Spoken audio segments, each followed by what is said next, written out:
Okay, hi everyone. Welcome back to the channel. Let's go.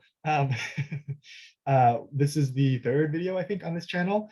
I just got home and finished what will probably be the last book I'll have a chance to read this year. So I figured let's do a tier ranking of all the books that I got to read this year. So I read 74 books this year.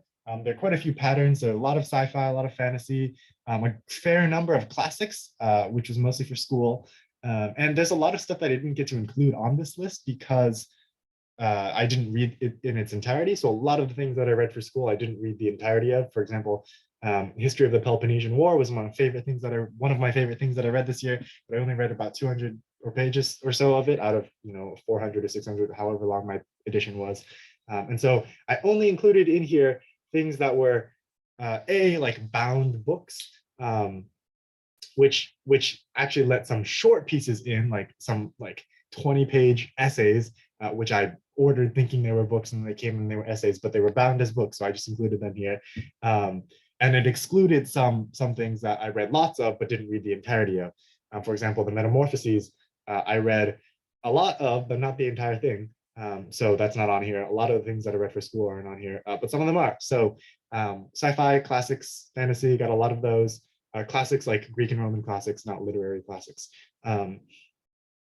Yeah, so let's get into it. It'll be interesting to see how I can compare across genres, but yeah, we'll just go ahead and get started. Okay, these aren't in any particular order. I'm just going to go from the top left and we'll talk about each of them. Okay, perfect. So The Midnight Library by Matt Haig. This one was good. It's a pretty basic feel-good story. Interesting concept, but it felt a little bit cliche. I'm going to give it a B tier.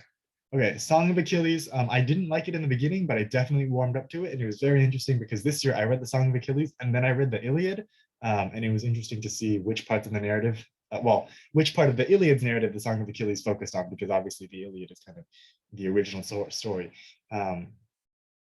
But the Song of Achilles was very good retelling. I'm going to put that as an A tier. Sapiens by Yuval Noah Harari. I've got a little bit of a weird throat right now, so that's why I might sound a little weird and sniffly. But Sapiens by Yuval Noah Harari, very good book. Yeah, just that is going to be S tier nonfiction. Totally recontextualize the way I think about the world and about history, and it's kind of giving me this like overarching view of, it's not just history of any, like it's the history of humanity, which is, and it kind of gives me this overall sense of where everything else in history fits into, and I very much appreciated it. It's probably a book I'll have to go back to a lot. But yeah, everyone says like it's kind of cliche to give Sapiens all this hype, but it really lives up to it. Definitely S tier. Which one is this? The Fellowship of the Ring. I'm gonna give that a tier. I really didn't like it in the beginning. It was super painful for me to get into the beginning, in the beginning, because it was just Frodo walking and then Frodo walking and then Frodo, like endlessly. But it gets a lot more interesting with Moria and with Lorien, and it is a literary classic and it's super rich. And I appreciate it a lot more retrospectively after reading the Silmarillion, which I will also get into. But yeah, Fellowship of the Ring. Actually, no, I'm going to give Fellowship a B tier, because like I can definitely recognize how great it is. But that's hard. That's hard. Now, yeah, you know, A tier. Okay, Homegoing, S tier, great concept, love it. Exhalation, S tier, best short stories I've ever read, super great. Each one of those immaculate, and they were quite varying in length too. So it's a very good palate cleanser. It'll make you think or not. You can consume it in either way, but it's just super beautiful, super elegant, super technically well executed stories that I really enjoyed. Definitely recommend. And it's not super hard. It's not super hard sci-fi, so I really recommend this to anyone. It's super accessible and super interesting. So Exhalation by Ted Chiang, great collection of short stories. The Two Towers. I guess, yeah, we'll give all of the Lord of the Rings A tier. It's solidly A tier.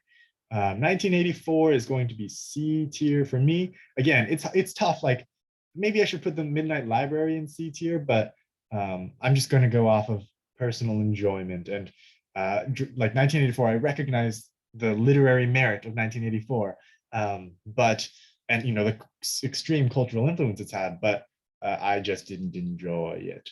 And maybe it's a sign of its success that it didn't, like, it was kind of boring to me, maybe because its ideas have become so integrated into our cultural consciousness that they didn't seem particularly new to me. Uh,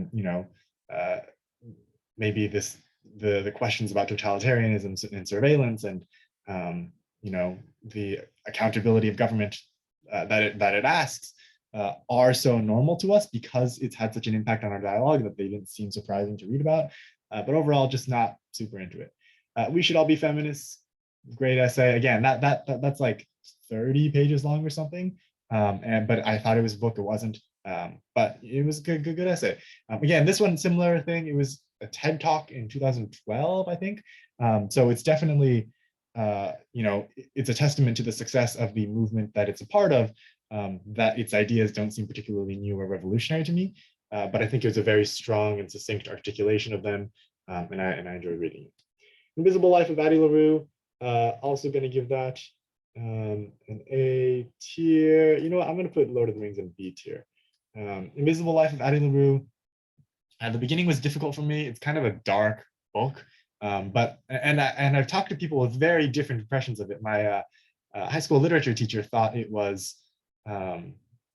She was not a huge fan. I have met some people who thought it was really amazing. I thought it was an interesting concept. I liked the ending. I liked the explorations of the intersection between art and identity and memory, and I thought that was very interesting. So overall, pretty good, not amazing. It was a good, solidly good read. Leviathan Wakes is S tier, impeccable sci-fi. This is the first thing that I read this year, and it was beautiful. It's gorgeous. I still need to finish The Expanse. I stopped at the third book, but Leviathan Wakes, amazing. While I'm talking about Leviathan Wakes, let's put Caliban's War up there in the S tier. Okay, the Silmarillion. No, okay. I actually read the Silmarillion before I read Return of the King. So I read the first two books of Lord of the Rings, and then I read the Silmarillion, and then I read Return of the King. And this surprises a lot of people, but I enjoyed the Silmarillion more than any of the Lord of the Rings books. It was amazing. I just love that epic sweep of history, and the history of the elves is a lot more interesting to me than the War of the Ring.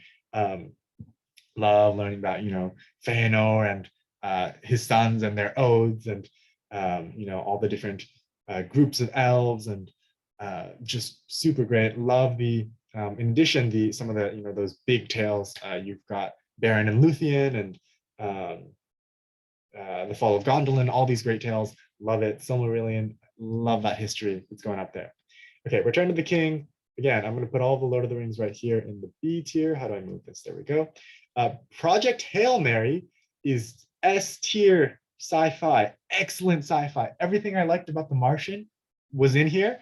This is by Andy Weir, who wrote The Martian. Everything I liked about The Martian was in Project Hail Mary, and there was like this extra level of The Martian had good interpersonal elements because like mission control was involved. But Project Hail Mary does a lot more relationship development. And I won't get into any more because it's spoilers, but very, very, very, very good. Love it. Okay. I, Robot, also excellent. I'm going to put that in A tier. Great introduction to Isaac Asimov's work. It's a bunch of short stories, but they have this frame narrative, and it kind of gives you a taste of. It's not essential to reading any of Asimov's stuff, but it's a good introduction. Really liked it. Solid. I think that the Robot series is also very, very good. I'm going to put all three of those in A tier. So the Caves of Steel, the Naked Sun, the Robots of Dawn. I love the progression. Those are like in retrospect, those titles are much better than I thought they were. And this movement from an Earth setting to one of these to two different non-Earth planets that are various extremes of the human to robot ratio, and very, very interesting sociological examination of the way that robots and population size and planetary economics would interact and form these weird forces. And it was interesting because it's, and I read this about Asimov and this series, is that he wanted to prove that sci-fi isn't a genre, but it's a lens through which you can use and look at any other genre. So this is really kind of a detective story. Like all three of these are novels where there's a mystery and there's a detective resolving the mystery. Love that character, by the way. And but it's, you know, it's very like imaginative, and it's set in the future and it's set in this different world, and it involves a lot of, you know, scientific speculation. And so I thought it was a very interesting blend of those genres. Or if you think about it, Asimov's way, a way of using sci-fi to see the detective genre, or the mystery genre. Very good. Resolved by Ban Ki-moon, very good.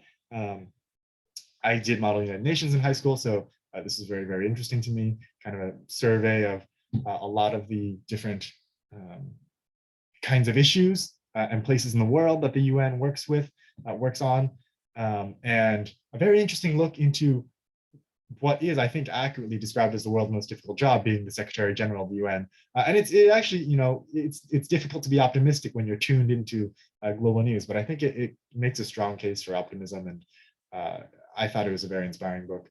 I had a lot more to say about it right after I read it, but it's been a while. I think I read it in June. So yeah, I did not do any preparation before this video. I just uploaded these pictures and I was like, all right, let's record.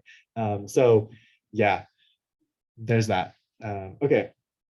The Sun Also Rises by Ernest Hemingway, I did not enjoy. It was just sad and depressing, and it was raining outside when I read it, and I just felt sad. And I don't know if that's because like Hemingway is accurately conveying the despair and the, you know, like ennui of post World War I, Lost Generation, but just not fun. Baron and Luthien was very good. At first, I didn't like it, but it was actually very interesting to see the evolution of that story towards the version that I know from the Silmarillion. And I thought it would kind of be destabilizing to have these alternate versions of the story, but actually it seems to have it actually worked out really well. It's this kind of organic evolution into its you could say like canon mythological form that I really liked. Picture of Dorian Gray, A tier. Love the language in that book. Very, you know, great story as well. A little bit slow to get into, but super, super good. Ready Player One, a lot of people have crapped on, but I thoroughly enjoyed Ready Player One. I mean, it was just a fun story, and I enjoyed it. So I'm going to put that up there. Brandon Sanderson, The Way of Kings. That's going to be A tier. I'm probably not going to read more Stormlight Archive because it's so long, but it was very good. What is that? Oh, sorry. I wonder if that showed up on video. That freaked me out. I was like, did someone join my Zoom room?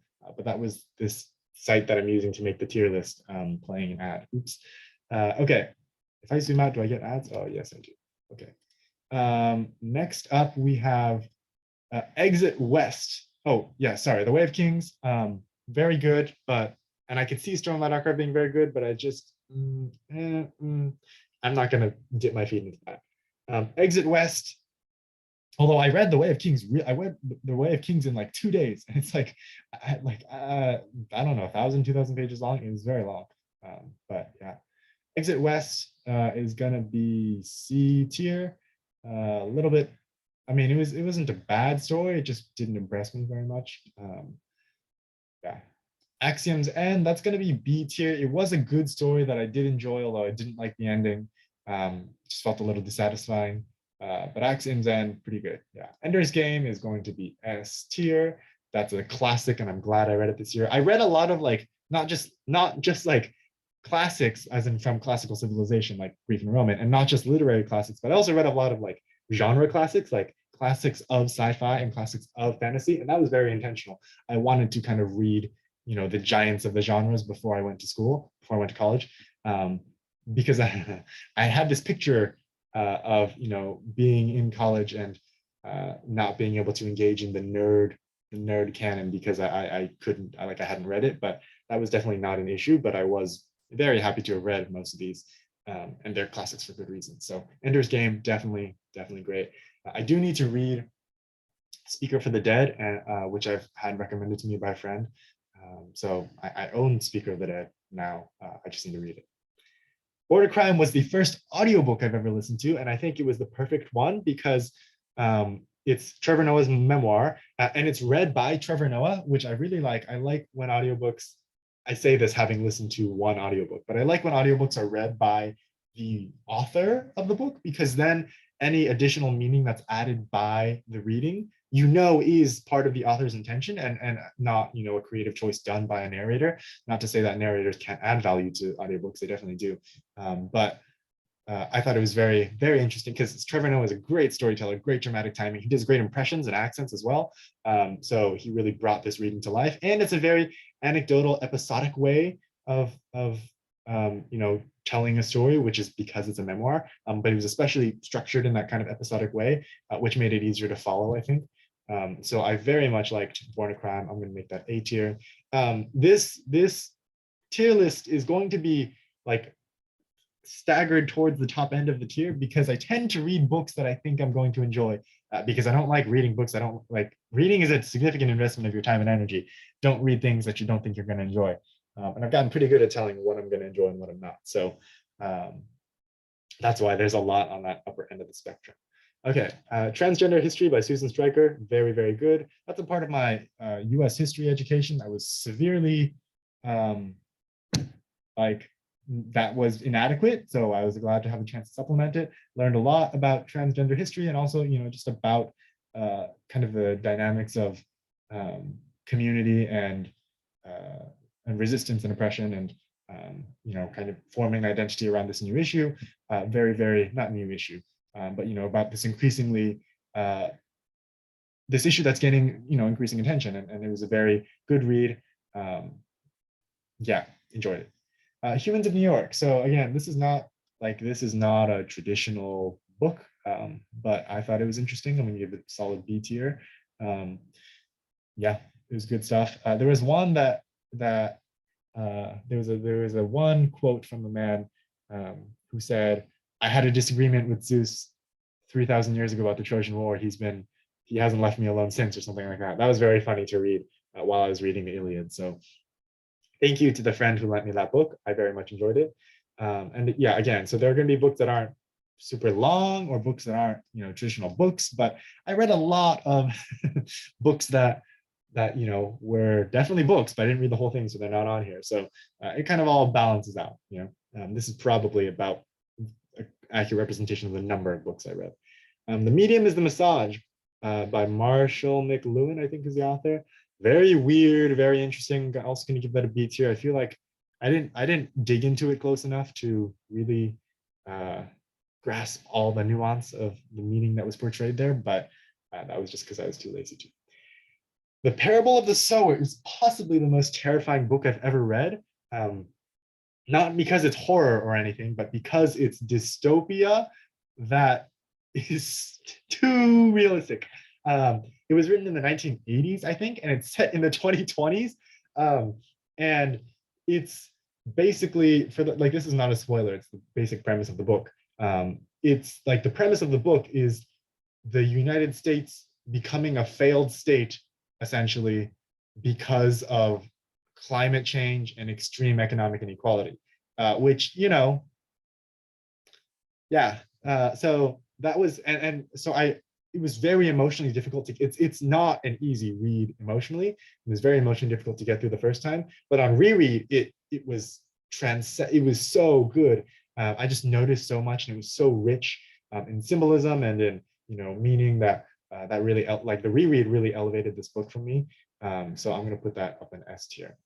Slouching Towards Bethlehem by the late Joan Didion, who passed away a few days ago.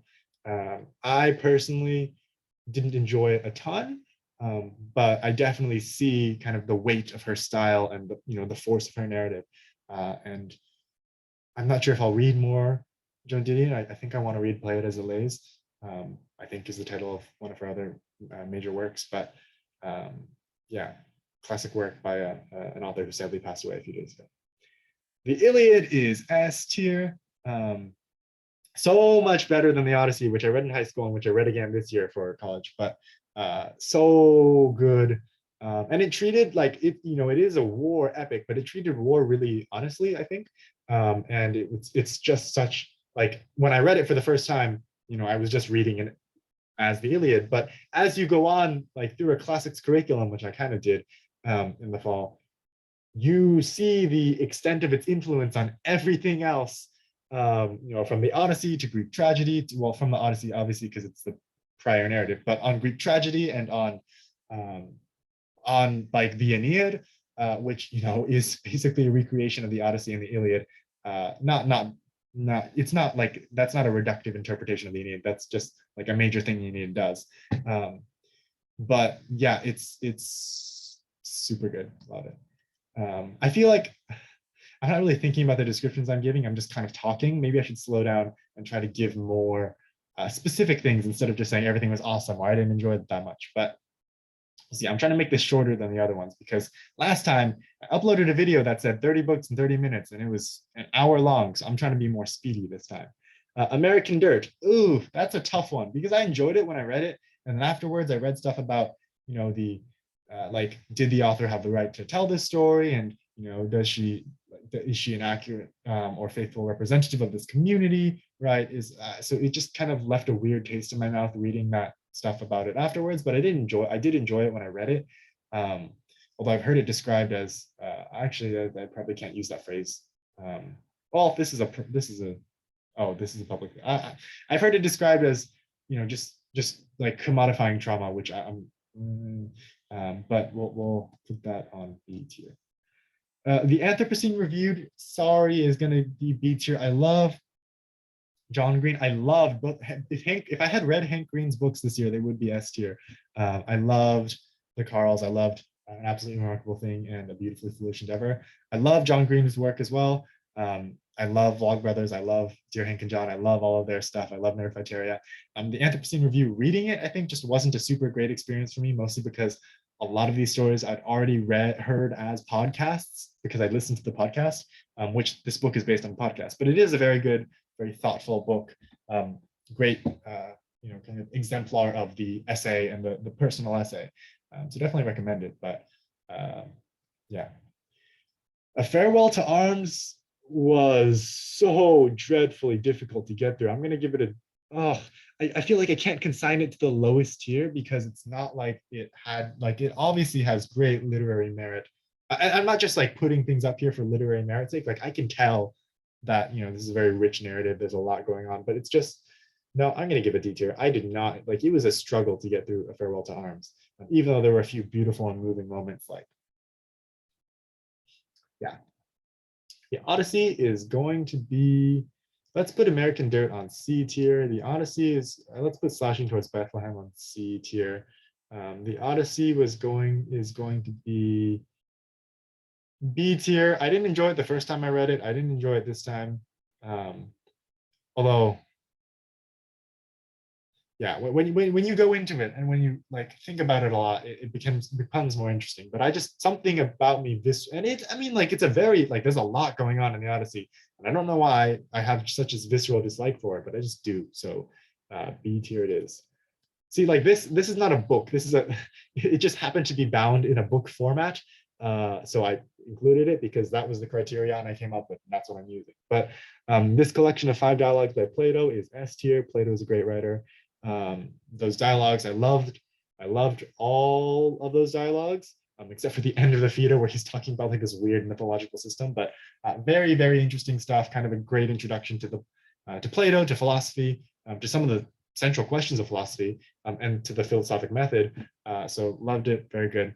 Foundation is all S tier, except for Second Foundation. So Foundation and Empire, very good. Second Foundation, also very good, but there was it was a less like focus on these, it was a less clinical focus on these forces of history, and it felt a little less precise to me with the introduction of this psychology. Like the big appeal, conceptual appeal of Foundation for me is this idea of applying statistical methodology to statistical and psychological methodology to populations of human beings that are sufficiently large enough to be statistically treatable.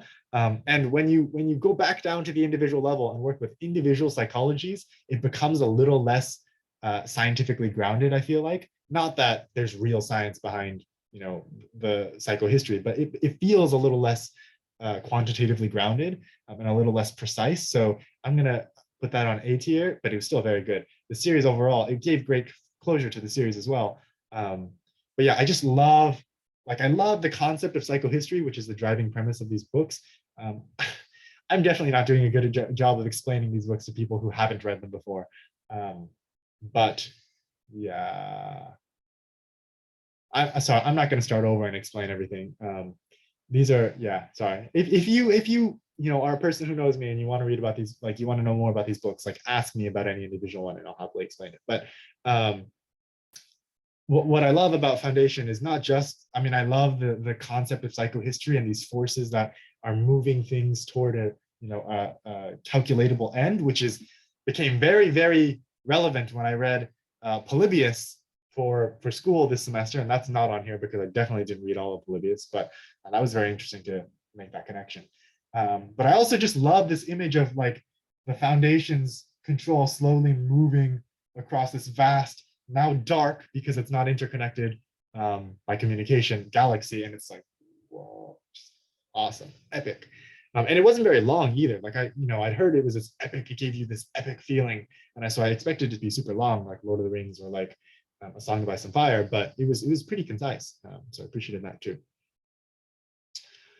Liquid Rules, A tier nonfiction, very interesting book. I think I liked Stuff Matters better, but it was pretty good. Carry On by John Lewis, selection of short essays he wrote.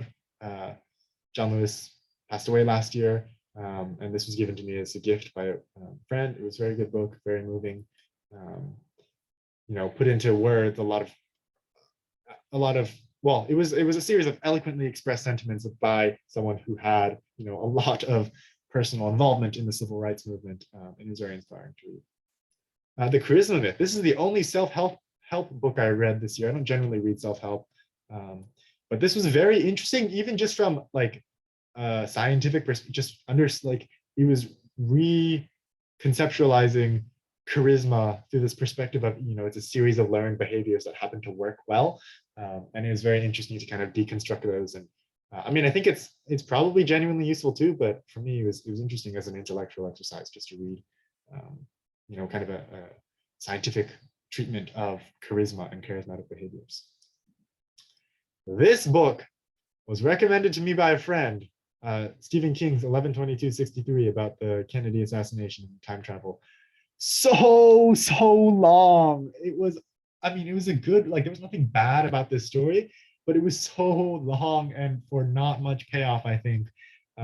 So I'm going to give that a B tier. Yeah, 5th season was very good. Love the bold narrative choice that gets pulled off here, and it has to do with perspective. That's all I'm going to say because it's a huge spoiler otherwise, but everyone who's read this knows exactly what I'm talking about. And that was a very, very interesting dramatic element device. I'm going to put all of Broken Earth up here. It was very good, not like the best I've ever read, but it was very, very good. Love the characters. It was a little bit depressing. And by the end of it, I just needed to read something light because it was so heavy, and the characters were always like, they were never really happy. So yeah, it is dystopian science fiction. Yes. If Not Winter by Sappho. This is a collection of, not by Sappho, it's a collection of Sappho's, the fragmentary pieces of Sappho's poetry that survived, translated by Anne Carson. Very good. Love Sappho. And yeah, I'm taking intensive beginning ancient Greek next semester, so I'm excited to read, because this edition comes with the Greek text on one side facing the English text on the other side, and I'm excited to read the Greek because it was really, really good. Plato's Republic gets a D tier from me. Just did not like it. Probably my least, like, I read a lot of philosophy this year, and a lot of it's not on here because, you know, I didn't read all of Aristotle's anything, but, you know, I liked Aristotle's Nicomachean Ethics, Metaphysics, Physics, Categories, all of that better than Republic. I liked almost all of the later philosophers we read after Plato and Plato's other works more than I liked the Republic. So yeah, sorry. Jade City and Jade War are both excellent. They get A tier ratings from me.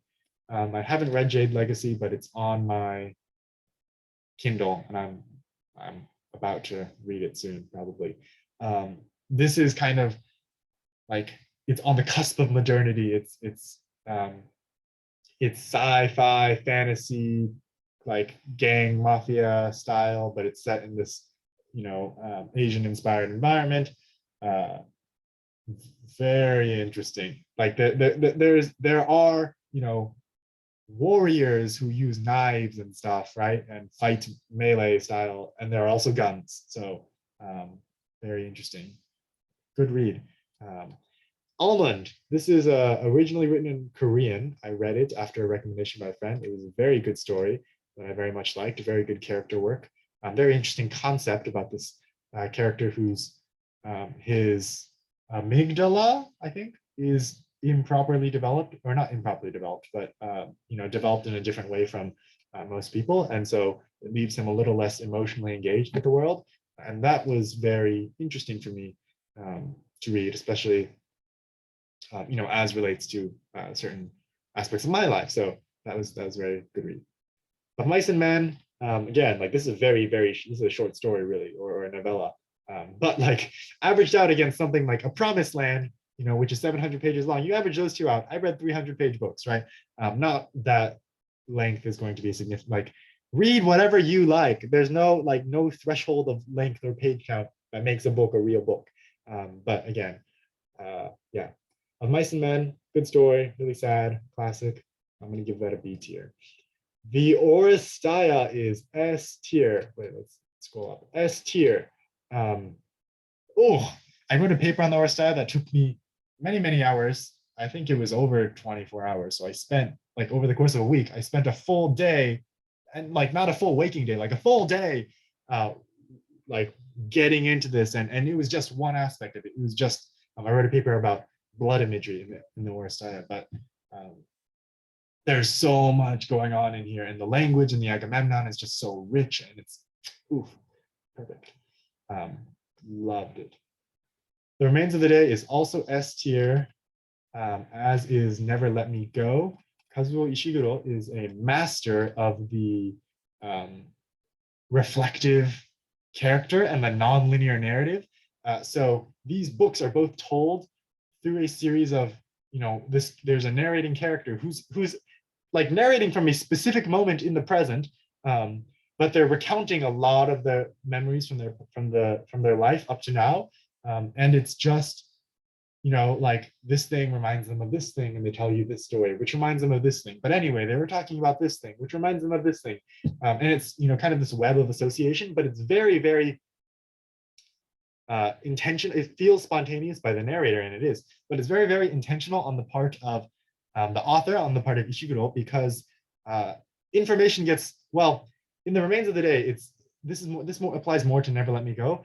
Information gets revealed in a very, very specific order that reconstructs this, that helps you gradually construct this meaning, but the narrator assumes you know everything. They're not explaining anything to you. So it's a very, very interesting narrative experience, and it's just so, the emotional impact is so well done. The Remains of the Day, Never Let Me Go is definitely, I think, appeals to a broader audience, but The Remains of the Day, is kind of about, if I had to put it into like a period of life, it's towards, it's from an older person's perspective. Never Let Me Go is also narrated by an adult narrator, but it's definitely by quite an old narrator, but it's about childhood and innocence, and and those are both so good. Compared to the more fantastical things, like a lot like this is sci-fi, this is sci-fi, this is sci-fi, this is fantasy, this is sci-fi, this is sci-fi, this is sci-fi, this is a literary classic, this is sci-fi, this is sci-fi, this is a classic, this is like a Greek and Roman classic, also literary classic. This is contemporary, this is nonfiction. But these are the two, in addition to Homegoing, the two contemporary novels. Never Let Me Go is a little bit sci-fi. Remains of the Day is a little bit historical. But these were the two, like non-fantastical books that I read that were just, yeah. The Antigone is very good, gets an A. Love the debates between various characters here. Yeah. There's there's a lot going on with gender in the Antigone, but there's way more in the Oresteia. And those are both very interesting. The Antigone is a play by see, I'm not sure. I'm not sure how much I've done of explaining what each book is, or just talking about it as if I'm talking to someone who already knows what it is. But the Antigone is one of is a play by Sophocles set in Thebes about Antigone, who is Oedipus's daughter. We did not read like the Oedipus Rex, Oedipus and Colonus, but yeah, but this is very good. Yeah. The Handbook by Epictetus, or the Enchiridion. Again, one of the few philosophy things that we read in full, but it was good. I'll give it an A. You were doing so well, Epictetus, and then you go and have pretty restrictive views of the role of women in society. But yeah, but very interesting philosophy. I think that my favorite philosophy, which maybe I'll make a separate video about the stuff I read for school, but my favorite philosophy that I read was probably either Lucretius and Epicurus, or I don't remember what else I read off the top of my head. Probably Epicurus and Lucretius. But yeah, Epictetus also very interesting. The Aeneid of Virgil is going to get an A tier. Nope, it's going to get an S tier. It is transcendent. It is very, very good. Yes. Should I explain? So for my viewers who don't know, who aren't familiar with the Aeneid, the Aeneid is an epic written by the Roman poet Virgil, considered one of the best Roman poets. The Iliad is the story of the Trojan War. I can't believe I didn't mention that. The Iliad is about the Trojan War. The Odyssey is about Odysseus coming home from the Trojan War, and the Aeneid is about Aeneas, who's a Trojan. So the Iliad and the Odyssey are about Greeks, although the Iliad gives a pretty robust treatment of the Trojans. The Aeneid is about a Trojan, Aeneas, who escapes the city of Troy, goes on some adventures, and lands in Italy to found what will eventually become the city of Rome, right? So he brings the Trojan survivors to Italy, mixes with the Italians, and that's the end of the book, at the end of the epic. But the implication is that he goes on to found, or his ancestors go on to found the city of Rome, kind of its founding national epic for Rome. The Count of Monte Cristo is so good. It's a lot of upfront investment of time and emotional energy, because the first 200 pages are like just suffering. But it's like, I don't want to give away the narrative structure because that might be a spoiler, but there's a lot of payoff, so much payoff, but not like gratuitously and not just like tacky, and like it's not like all the payoff dilutes the, no, like you work for the payoff, but it pays off, and it's super, super good, super satisfying. Yeah, very good, S tier. On Free Choice of the Will. Oh, this is another thing that I managed to read in its entirety. That gets a solid B tier from me. This is by Augustine.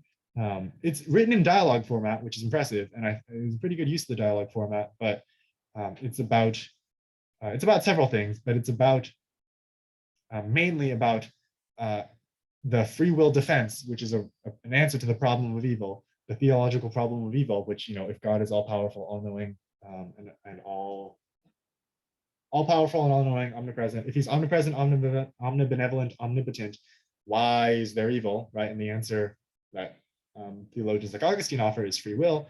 But then you have to reckon, like, if God is all knowing, right? And so if he has foreknowledge of everything, how does free will exist?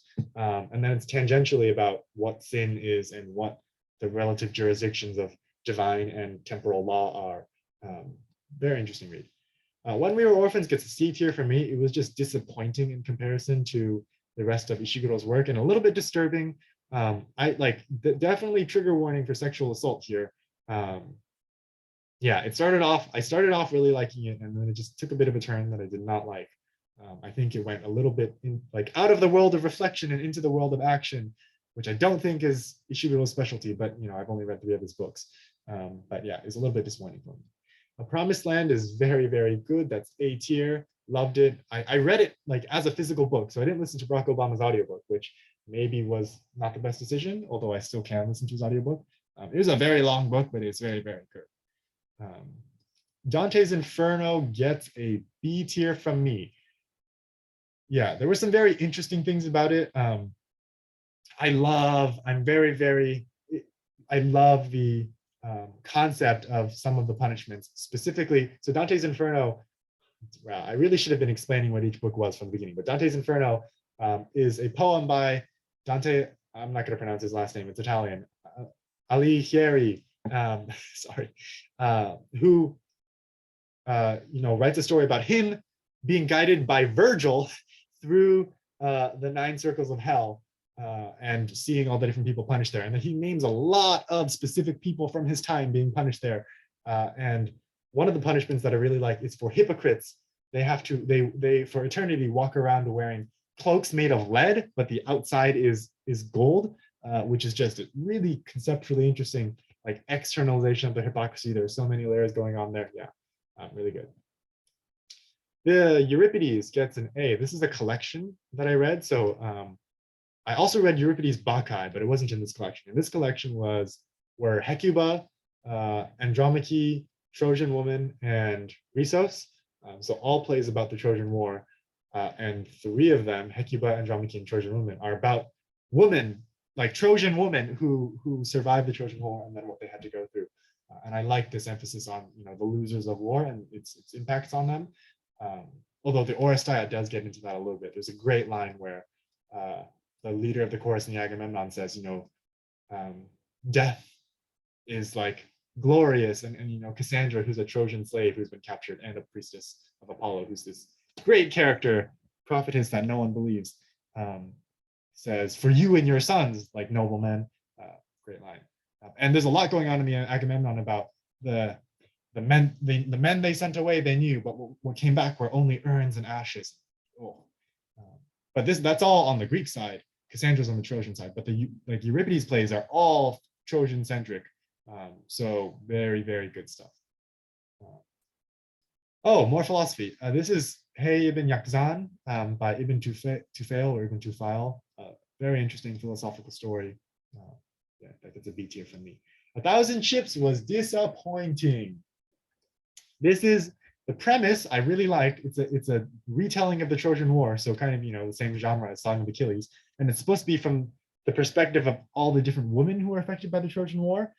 So that includes Greeks like Penelope.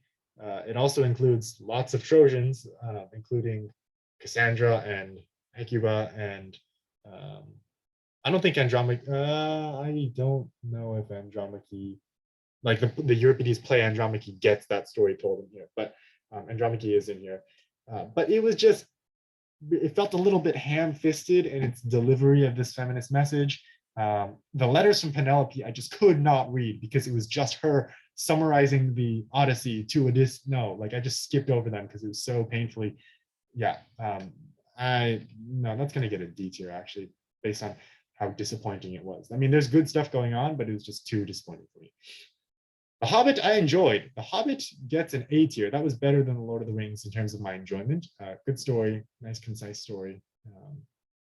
Yeah, SPQR was the last book I read this year. I finished it yesterday, and it was very good. Although for some reason Mary Beard used so many commas in individual sentences that it made no sense.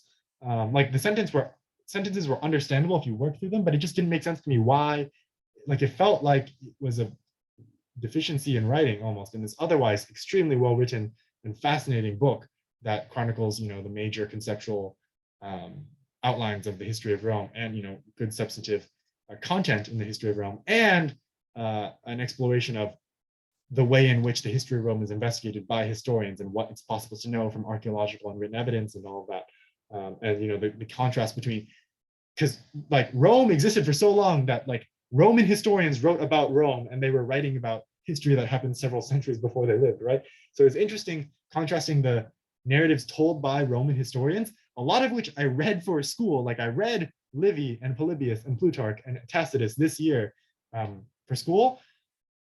But it was interesting to see how their accounts of Roman history compare to what modern day historians think about Roman history and about the periods that they write about. And that was very interesting. The Mathematician's Apology is 80 pages in very large font this edition, so it's basically an essay. I'm going to give it a C tier. Yeah, not much to say about it. Richard Feynman's 6 Easy Pieces was disappointing. Yeah, So I don't remember. I read this like towards the very beginning of the year, and I did not like it. So it did not leave much of an impression on me. So I'm going to give it a C tier. There were redeeming qualities. There were some good explanations of some things, but overall, I didn't find it a super great way to learn or approach physics. Yeah, and that is, I'm finished. I'm finished. Let's see how long this recording is. Actually, there's no way for me to tell, is there? But yeah, this is everything I read in 2021. If you have any questions about any of these books, and leave a comment, or if you know me, text me. But I'm very, very happy to talk about any of these, or to recommend any of these, especially the S tier ones, to anyone who's interested. And I'm very much looking forward to what I'm going to read in 2022. So yeah, happy New Year's Eve, or New Year's Eve, if depending on when I finish and upload, depending on when I upload this. And yeah, I will see you all at some point in the future. Maybe the same day today. If I do, let's do a video about what I read for school. Okay. I will see you then.